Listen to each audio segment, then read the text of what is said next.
Fins ara, les presons a Catalunya són tan terrorífiques com a tot arreu. Vull dir, la presó és terrorífica, vull dir, perquè ha nascut per això, d'alguna manera. No vol reinsertar una persona de nou a la societat. El que vol, d'alguna manera, es apartar-la de la societat. Lo último de esto, pero igual por el otro lado.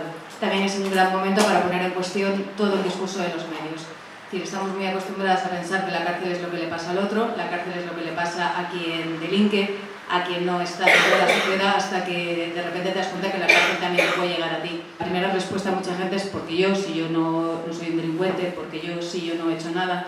Igual esto debería empezar a dar de pensar que igual el resto tampoco ha hecho nada. És possible que en una presó al segle XXI la gent passi fred?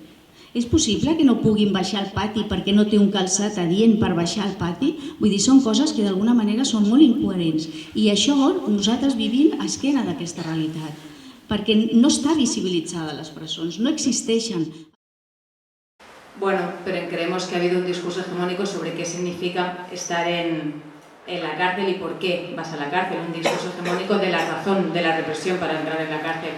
A muchas de nosotras no nos gusta la diferencia entre presos políticos y presos no políticos, más que nada porque muchas consideramos que la mayor parte de la gente está en la cárcel por cuestiones políticas. Para mí, no poder vivir es una cuestión política. La persona que roba, igual muchas veces, si robas para comer, si robas para vivir de otra manera, o aunque sea, si robas porque no quieres trabajar de la manera en la que en este mundo tienes que trabajar, también eres un preso político.